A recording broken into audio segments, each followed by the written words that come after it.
अस्सलाम वालेकुम dear students. आज के लेक्चर में हम डिस्कस करेंगे isolation of fungi from a soil sample. Fungi जो है वो इन्वायरमेंट के अंदर भी प्रेजेंट होती है, और फंजाई जो है वो क्लिनिकल सैंपल्स के अंदर भी प्रेजेंट होती है, क्योंकि फंजाई जो है वो पैथोजन भी है और बहुत सारी डिजीजेज जो है वो काज करती है।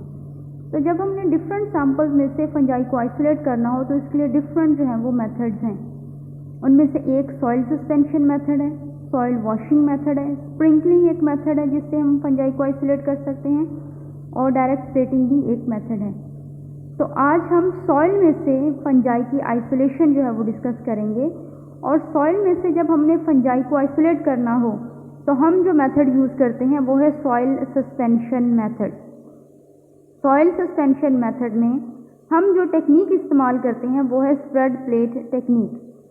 तो सॉइल में से फंजाई को आइसोलेट करने के लिए हमें जो चीज़ें चाहिए, यानी कि सॉइल सस्पेंशन मेथड के लिए हमारी जो रिक्वायरमेंट्स होती हैं, उनमें से एक तो हमारे पास सॉइल सैंपल होना चाहिए, और ये मिनिमम जो है हमारे पास 10 ग्राम होना चाहिए।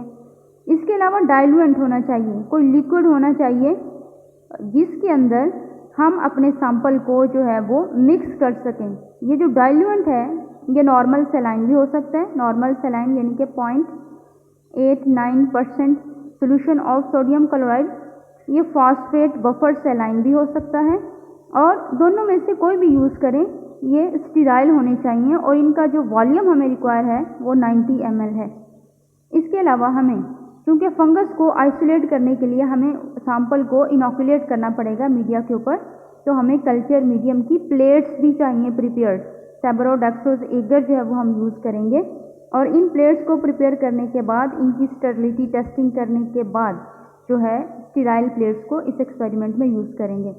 इन चीज़ों के अलावा हमें अपने एक्सपेरिमेंट में कुछ ग्लासवेयर और इंस्ट्रूमेंट्स भी जो है वो रिक्वायर हैं, जैसे पाइपर्स जो हैं वो चाहिए होंगी, स्प्रेडर चाहिए होगा। स्प्रेडर वो चीज़ होती है जो कि स्प्रेड प्लेट टेक्निक में आपके सैंपल को एगर की सरफेस के ऊपर स्प्रेड करने के लिए चाहिए होती है। ये डिफरेंट शेप्स में होती है, डिफरेंट मटेरियल्स में होती है। हम जो यूज़ करेंगे वो एल शेप है, और ये ग्लास मटेरियल से बनी हुई है।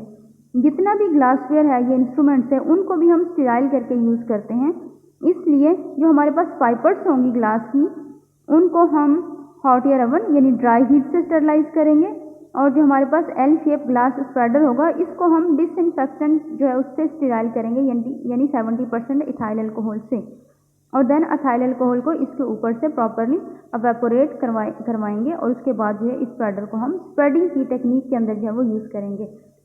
तो जब हम सारी चीज़ें प्रिपेयर कर लेते हैं, यानी अपने डाइल्यूएंट जो है उसको स्टीराइल कर लेते हैं, कल्चर मीडिया की प्लेट्स प्रिपेयर कर लेते हैं, पाइपर्स को स्टीराइल कर लेते हैं, और स्प्रेडर और बाकी चीज़ें अरेंज कर लेते हैं, तो देन हम अपने प्रोसीजर को परफॉर्म करते हैं। तो परफॉर्म करने के लिए इसमें 8 स्टेप्स हैं। इस प्रोसीजर के अंदर टोटल जो है वो 8 स्टेप्स हैं जो पूरा प्रोसीजर परफॉर्म करने में यूज़ होते हैं। तो फर्स्ट स्टेप पे हम क्या करते हैं कि हमारा जो सैंपल है, जो कि इस केस में सॉइल है, हम उसको वे कर लेते हैं वेइंग बैलेंस से। जो हमारी डिज़ायर्ड अमाउंट है 10 ग्राम, उसको वे कर लेते हैं। सेकेंड स्टेप के अंदर हम सॉइल का 10% सस्पेंशन प्रिपेयर करते हैं। सॉइल को डाइल्यूएंट के अंदर मिक्स कर देते हैं। डाइल्यूएंट हमारा कौन सा था? डाइल्यूएंट हमारा था नॉर्मल सलाइन, डाइल्यूएंट हमारा था फॉस्फेट बफर सलाइन। दोनों में से कोई भी डाइल्यूएंट 90 ml जो आपने किसी बॉटल के अंदर डाल के, किसी क्लोज्ड कंटेनर में डाल के उसको ऑटोक्लेविंग से स्टरलाइज किया होगा, आप अपनी सॉइल को उसके अंदर जो है वो ट्रांसफ़र कर देते हैं। आप सॉइल सैंपल को डाइल्यूएंट के अंदर ट्रांसफ़र कर देते हैं और उसको 10% सस्पेंशन में कन्वर्ट कर लेते हैं।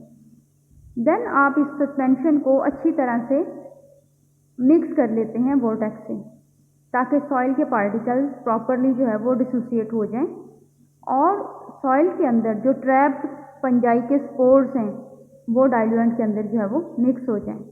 जब आप इसको प्रॉपरली मिक्स कर लेते हैं तो देन आप इसी मिक्सचर को, इसी सस्पेंशन को रूम टेम्परेचर पे डिस्टर्ब किए बगैर छोड़ देते हैं।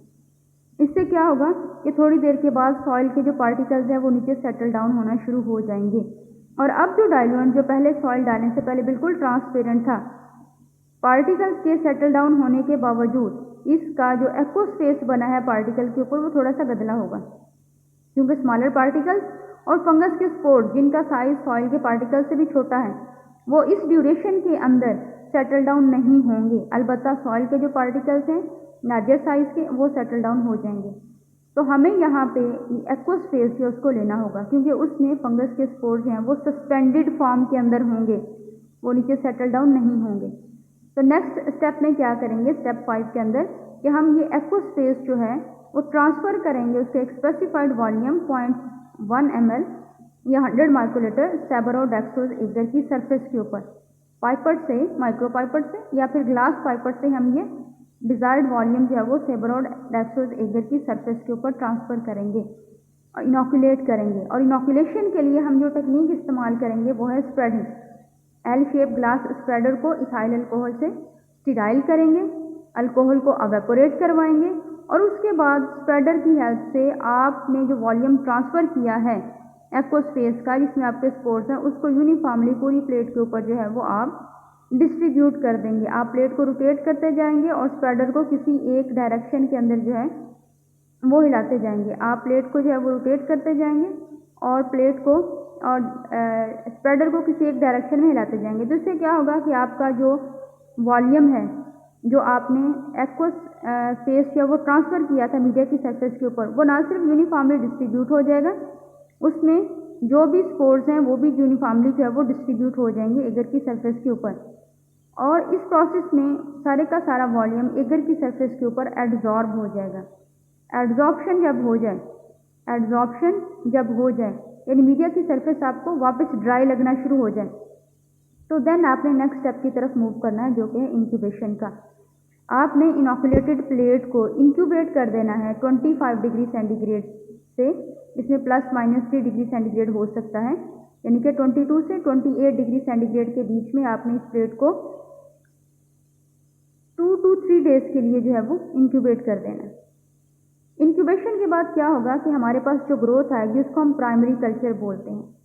अब क्योंकि मीडिया के अंदर हमने कोई सिलेक्टिव एजेंट नहीं डाला था तो मीडिया के ऊपर जो है वो एक से ज़्यादा तरह की कॉलोनीज होंगी, यानी हम कह सकते हैं कि ये मिक्स्ड ग्रोथ होगी और ये जो कल्चर होगा ये प्राइमरी कल्चर होगा। क्योंकि हमने सैंपल में से फंजाई को आइसोलेट किया है तो सैंपल में से ग्रोथ आई है फंजाई की प्लेट के ऊपर। वो फंजाई जो पहले इन्वायरमेंट में थी फर्स्ट टाइम लेबॉर्ट्री के अंदर आर्टिफिशियल मीडिया के ऊपर ग्रो की है, इसलिए ये जो कल्चर है इसको प्राइमरी कल्चर बोलते हैं। और प्राइमरी कल्चर में अगर हम कोई सिलेक्टिव मीडियम यूज़ ना करें तो मिक्स्ड ग्रोथ होती है। मिक्स्ड ग्रोथ से मुराद ये कि इसमें डिफरेंट टाइप्स की जो है वो कॉलोनीज होंगी। तो ये हमारे पास प्राइमरी कल्चर आ जाएगा और फंजाई सैंपल में से आइसोलेट हो जाएगी। देन हम इस फंजाई को फर्दर सब कल्चर टेक्निक्स में जो आने वाले क्लासेस में हम पढ़ेंगे उसके लिए जो है वो यूज़ करेंगे। तो ये आइसोलेशन ऑफ फंजाई है और हमने जिस मेथड को डिस्कस किया है वो है सॉइल सस्पेंशन मेथड।